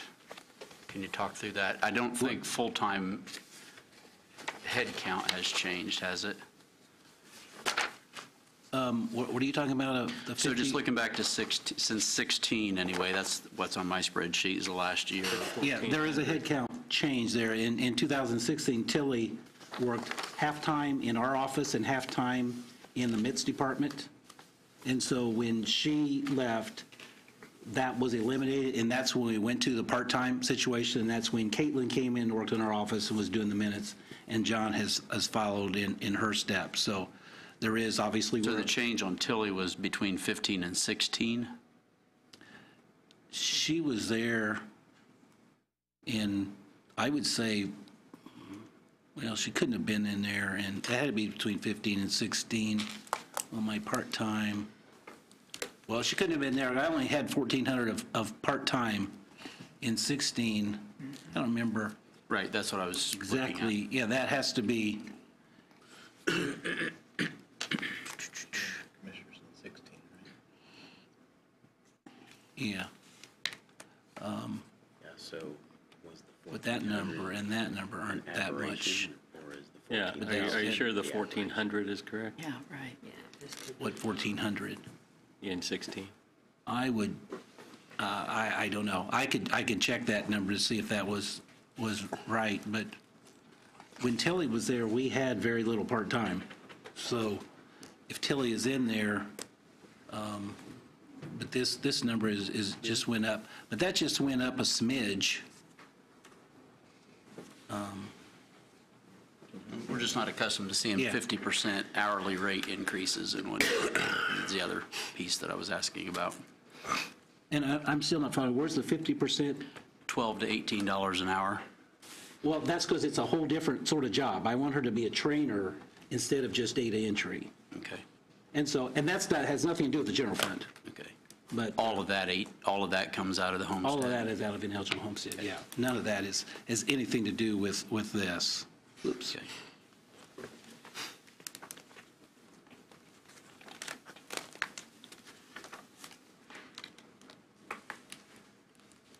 $12 to $18 still seems like a big jump. Okay, and you can change that. That's, Yeah, I mean, when we review hourlies, does HR do, I mean, personnel doesn't do anything with hourlies, right? Hourlies are all over the place. Right, okay. Okay, thank you. and that's far less than any other position we have, any full-time position. But Ron, if asked, if it's going going to be similar to a position that we do have the job descriptions for, like a regular part-time or full-time position. We generally have to look at that comment or pattern chart and have that be consistent. And back it into hours. Yeah, backing it down with it.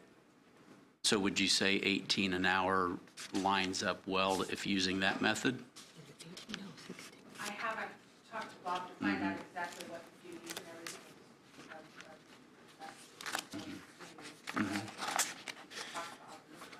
This just kind of came up more recently, just as far as the state, the DLGF, they have training sessions that are done here for all of the entities, all the taxing authorities, where people have to bring in, they're told, you bring in this paperwork, and like, we're part of that little group. We have to bring this paperwork in, and we have to show the DLGF that we're doing things properly. Before we get to the point of, where there's a real problem, DLGF is trying to cut that off. And I just thought that that's something that we could do here in county government, because we do have some issues with people turning in budgets, and it causes extra work for us. And I'm not sure we've ever really gone through and tried to train people. So if they could bring in the paperwork that they have, we have the paperwork that they need to complete, and to help them through it and explain to them what we need to do to make sure that they know when they're turning in their budget over here, this should match up with their salary statements. Just some things like that. How do you calculate Social Security? How do you calculate retirement, that sort of thing? That was what we thought, that this could be a good piece to help the other departments, and it would help us too. And it wouldn't take any more staff time, because I put trust in her that she would be able to do that effectively, and she has worked with the departments over the last couple summers, so. So if she doesn't come back, like you mentioned, we'd be... If she doesn't come back, it's probably off the table, If we do it, then that would just be like... If it's important, then why wouldn't we find somebody else to do it? But because you have to have experience. You have to know how to do budgets to start with. To hire somebody to do it, that would be very difficult. Okay.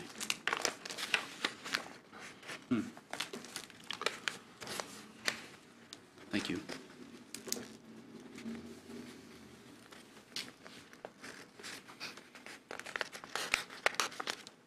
Still on? I don't know. I hope I'm off. You hope you're I on? hope I'm off. Is that official? Yeah, I'm passing the torch to Treasurer. Department number 2. Treasurer? Okay, Treasurer. Treasurer? I think that our changes are, as we are reflected from what we passed this morning in regards to the decreasing of full-time person and increasing part-time. So the full-time line would go to 87,708. And then the part-time increases to 23,500. Thank you. And that's all I had. Correct, Jennifer? Thank you. Yeah. Any questions? Thanks, Can we Kathy. move on to the recorder? And Shannon is here. We are going to zero out the chief deputy line, and that is going to be paid out of record perpetuation. That fund can sustain that, and Shannon is here. We're already paying one employee out of that already, Just myself. just you. The whole staff will be paid out of recorder perpetuation fund. And like Kathy said, we're going to move Onita to the recorder's perpetuation fund, and that does include her insurance benefits, which will help the county general also.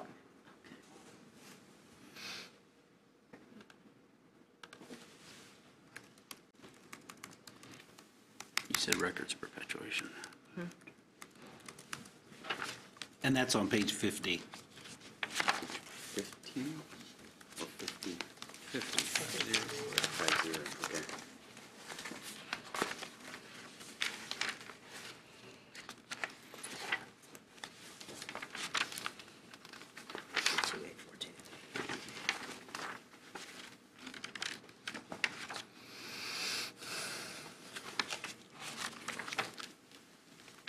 Thank you, Kathy. Thank you. Thanks, Shannon.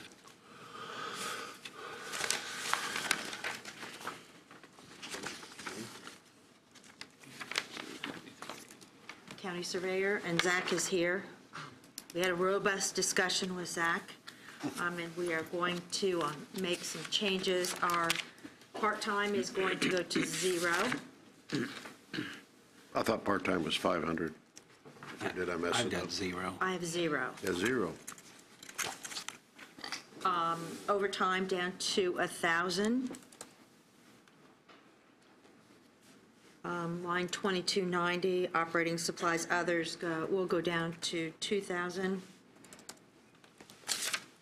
Engineering services to 2,500.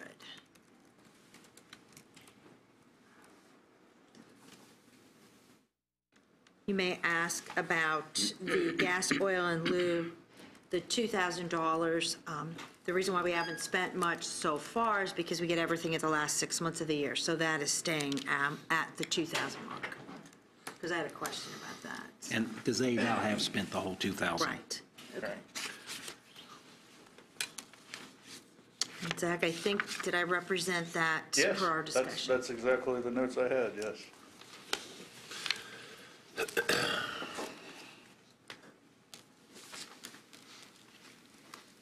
Any questions from the council? Of Zach? Okay, we'll move on then to Drainage Board. Same thing on part-time goes to 0. Overtime down to 1,000. Are we still okay, Zach, with the gas, oil, and lube to 1,500? Yes, that's what I had Okay. suggested, yes, I'm Okay. okay with that. I want to make sure.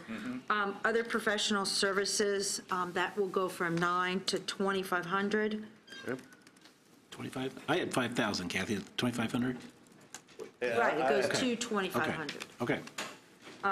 Travel and training down to 500. And then dues and subscriptions to 0.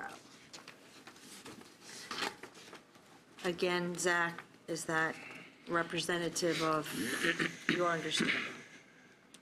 I thought that we had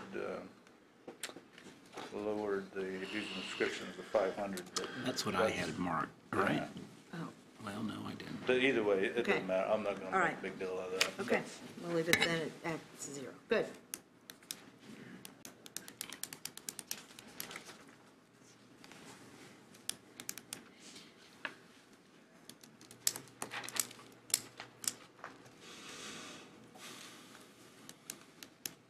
I'm good. Any questions? Thanks, Zach. Thank you. County assessor.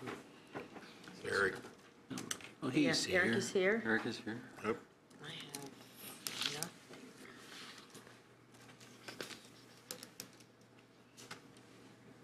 nothing. Good morning. Hello. Good morning. Hi. Thank you guys so much for live streaming this. It's been awesome watching this from my office. Are you that bored? Are you that bored? Well, it does kind of beat. Yeah, we can see your office, too. because he's. Oh, it works that way Yeah, also? yeah. So keep that in mind. This afternoon, just wave at us. Yeah. And I have, on your general fund budget, I had no changes. Correct. Correct. Yeah, and the general fund is just, most of our staff is in general fund with the exception of 2 people that are in reassessment. And then all of our contracted services, software, travel, training, everything else is out of reassessment. So, yep, the standard, I think, salary changes for all the changes for the general fund. And then even with reassessment, there wasn't a whole lot of changes. I got paid for my county council traveling. We have a, Well, you need to bring the stuff in. The two You can't contracts, just pay it. You gotta submit it clean. I guess worth mentioning, are additional pictometry services to get better aerials When we didn't pay that? that previously were paid for by MITS in the Oh, you last can't. contract for DeWitt, but, and then also seamless docs, which allows us to have people file personal property tax returns, set up appeals and conferences online, and transmit directly to our own databases.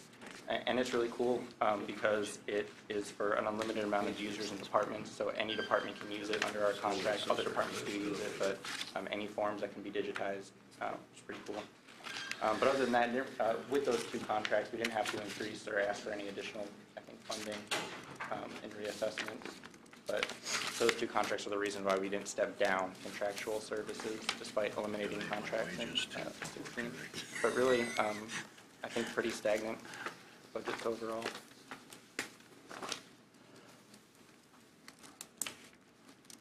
So No real changes No. on sales No. disclosure or raises? No. Okay. Okay, perfect, good. Okay.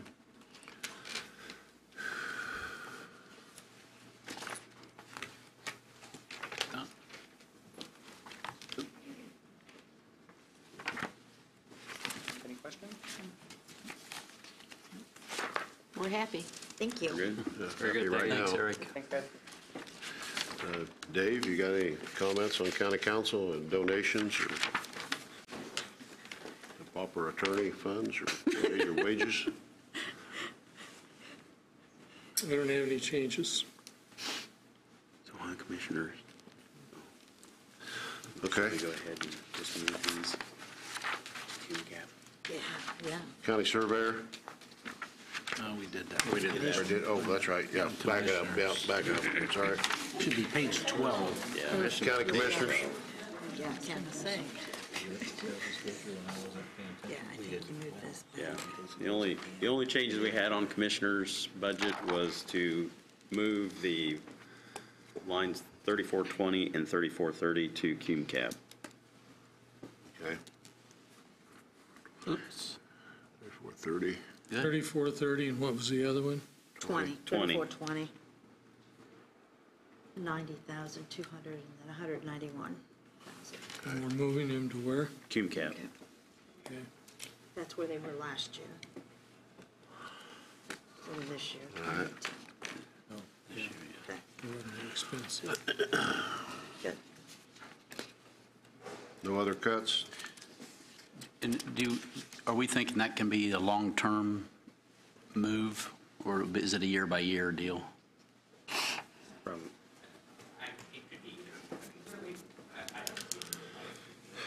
Okay.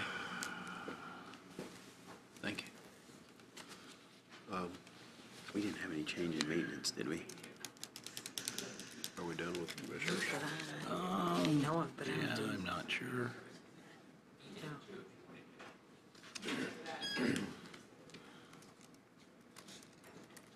Where do you want to move that, Tom? Which, Tom? Legal services, 3110. Oh,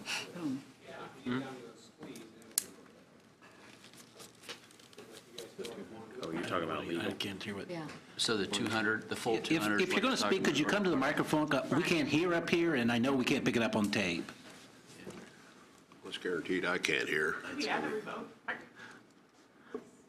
A wireless mic, yeah, somewhere. I was just saying that if push comes to shove, we could move legal services, either a partial or all of it, to Edith, if needed. And I don't know if you want to do that now, or if you want to wait till later, but it Do we hold that? seems like you have a pretty As a pocket. significant gap. But is that something you feel like that, again, Look could and be see on sustained? Exactly. Or is it just a Or is Band-Aid it for just this a year? Band-Aid? This year. Yeah. Just a Band-Aid. So, Let's hold it. let's Yeah, hold let's it. hold it. Okay. It's a consensus, hold it. Yeah. Yes. Let's hold that one. Hold.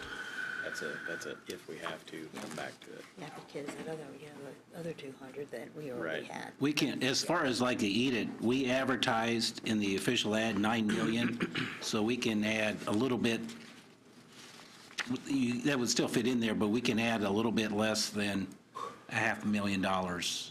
Okay, Okay. all right, so look back.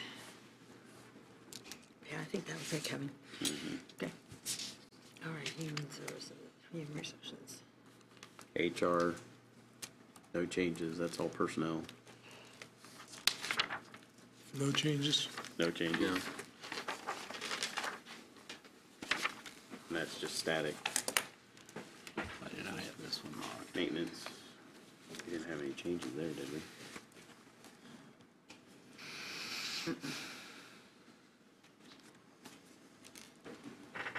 I don't have any notes of any changes. No changes on maintenance. I have the full-time mark, and I don't know why. I mean, I've got a box on it that, Was that title change? I don't think I shouldn't have done it based on that if it wasn't changing the appropriation, but anyway, I could look at that and see if I can ever figure out if there's any reason for that. But- I just noticed that. Oh, it's just because there's a new position in there. Yeah, there's, And if you want to talk about that now, or, not, but that's why it's marked. They must have put another number. Yeah, that's gotta, Is it still up the mic not working? there? No. You know what, Kevin, they put another 7 in front Yeah. because it's not, it's not there.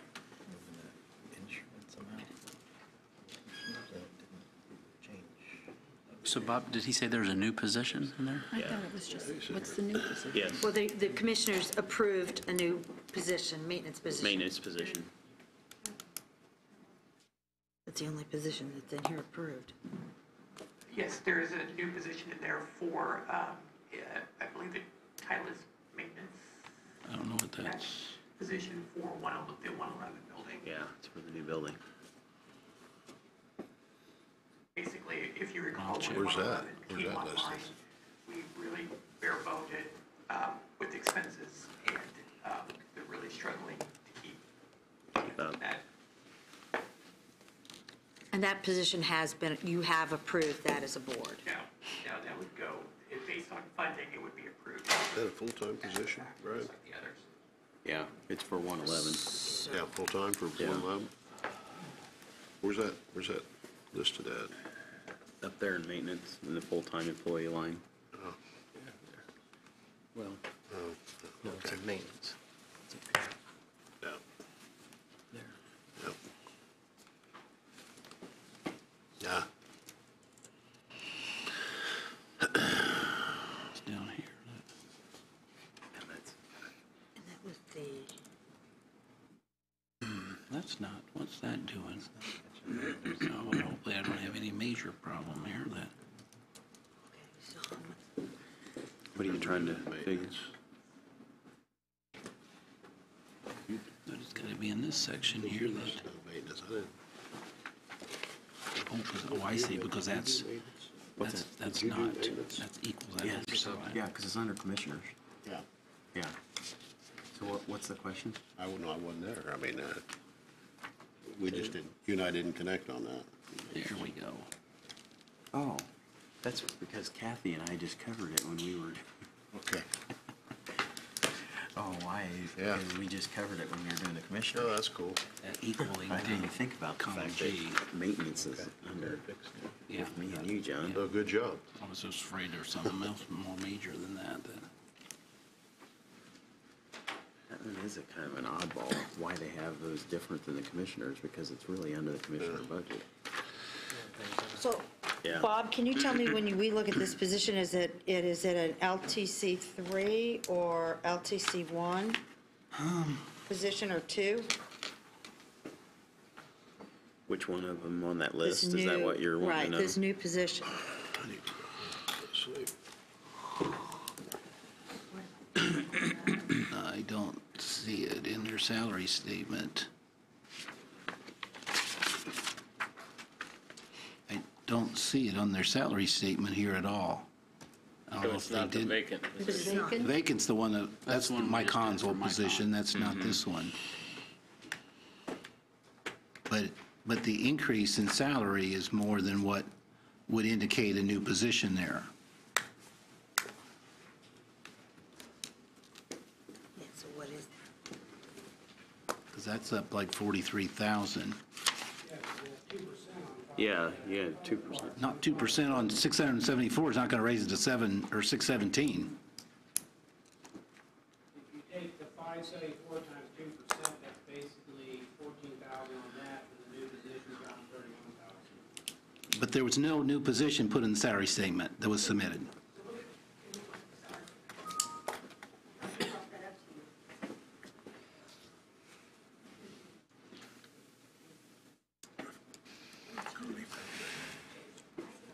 Yeah, it's 30,892 difference with the 2%.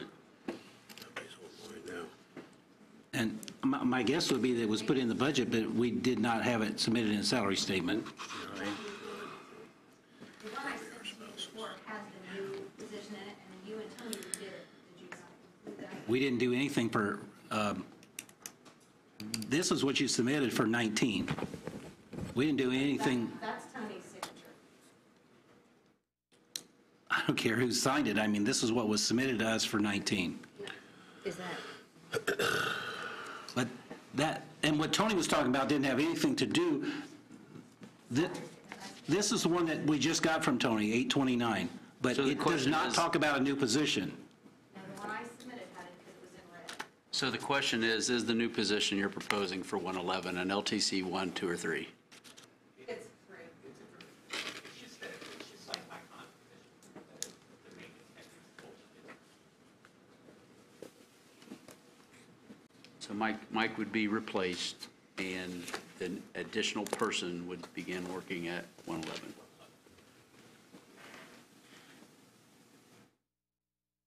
Then are we doing that part, do we have part-time, or is the person that's doing 111 now just doesn't do 111 anymore?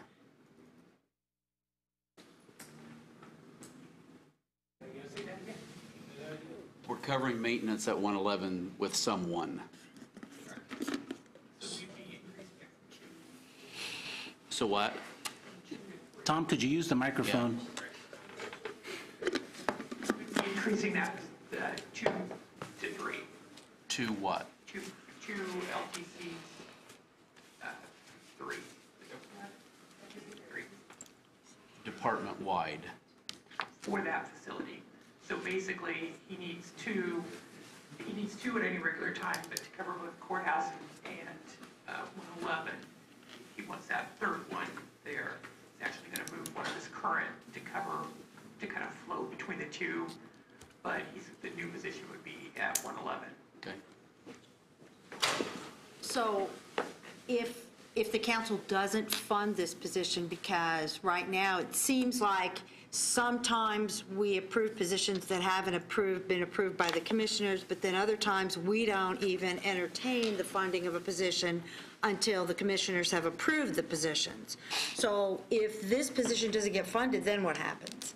I mean, obviously the work is being covered right now, and you're down one with Mike Hahn being not replaced. You want to do soil and water yet? So I guess You wanna there's do two soil and water discussions yet? going That'll on take here like at the no same time. You want to do that soil and water one yet? Okay, so there is, the new position actually is, what do you say, Paula, an LTC? LTC 1 custodian. And it was on the original salary statement that I submitted on the 29th. So that's Whether probably, it was changed after that, I don't know. So that's It's not probably- maintenance. No, it's a custodian. so that's probably where that number came from, was from the original salary statement. That salary statement that he's showing is the one that was updated with when we changed the title. And apparently that next to Yeah, because it didn't go back to the one that I originally submitted. her salary statement had followed the one when we changed it, so we rewrite it so that changes title then Does that make any sense? Bob, can I ask a procedural question? How many positions in this budget do we have funded that have not been approved by the commissioners? If you take out the 4 for prosecutor, there are 18 new positions, I believe. One of them was created by the commissioners for the health department. And there's one out of the 18, and that's the health department. One for 19. Okay. One that new have been position, approved. yeah. But they're all here. I'm okay if they say that they would approve it if we funded it, that we just did it all in one room at the same time. To me, that's not a problem, but Right. it's a lot more efficient that way. Didn't the health department, isn't that position starting to grade? But there's a new one submitted. She maybe needs to help Tony do the new one and not. Did we do an send it additional to us. appropriation to cover that health department one? I think the reason it was created was because it was starting at 18 and not 19. Here's Craig. Craig.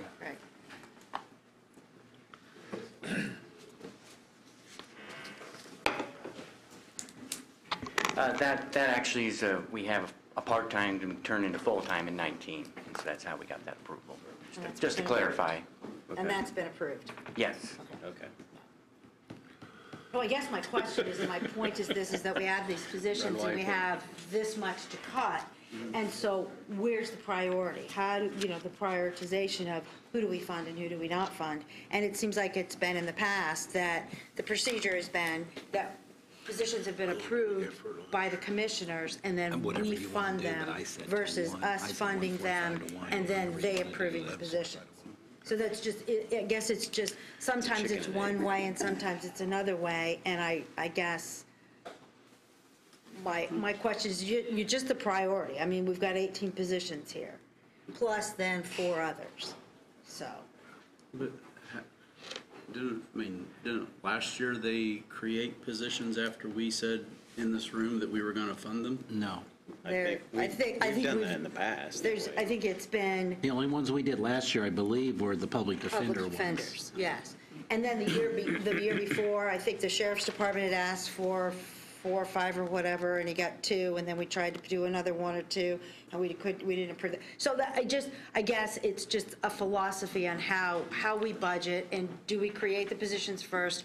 Do we fund them first? And now how do we prioritize those positions? Because we have 18 and we need to cut 1.5. I mean, you're right. Yeah. You're right. I mean, so it draws the question, who decides? Because if we follow that rigidly, then we're going to approve none. They're going to meet. They're going to decide which positions to approve, but they're going to be asking which ones of these can we afford to approve or not. And then it's going to come back to us to say which ones we can afford. Right. But then I guess that goes back to how do we budget and how do the departments start budgeting and approving first? Because we knew these positions were in May or June or whenever the departments put their budgets together, then they should have probably gone to the commissioners to get approval before we decide. Because now we have to decide priority-wise, what do we do? Instead of But if the commissioners approve the 9 positions, say, in the sheriff's department, does that mean that we're obligated to find a way to fund 9 positions because they approved it? No. Well, that's essentially what Then we have to disapprove the positions. And if we haven't budgeted for it, I think it's a moot sliding point. back. There's no way the commissioners can approve all of these before we have to technically approve it at the in the end budget of process. We're willing to participate in the discussion in regard to which should be funded and then ultimately created. And we may get down to that. I mean, very likely are. The commissioners have historically always created positions before it came to council, always. Right. And departments were told no if the commissioners didn't do that. I mean, I agree with Kathy. I mean, now council's going to decide the priority, and then what's the commissioners going to do? Now, you've got funding to a position that they don't want, that they don't think the priority is high enough. They're right here, we can It doesn't seem, but they can't make any decisions. I understand. That's not a They can't posted make- meeting. They yeah. can't. So we create all the positions. They can do that contingent upon the council funding them. Sure.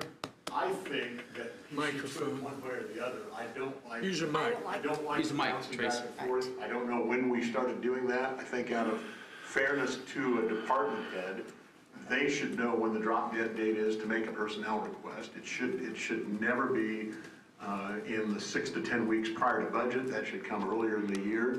And if you don't get your request in, see you next time.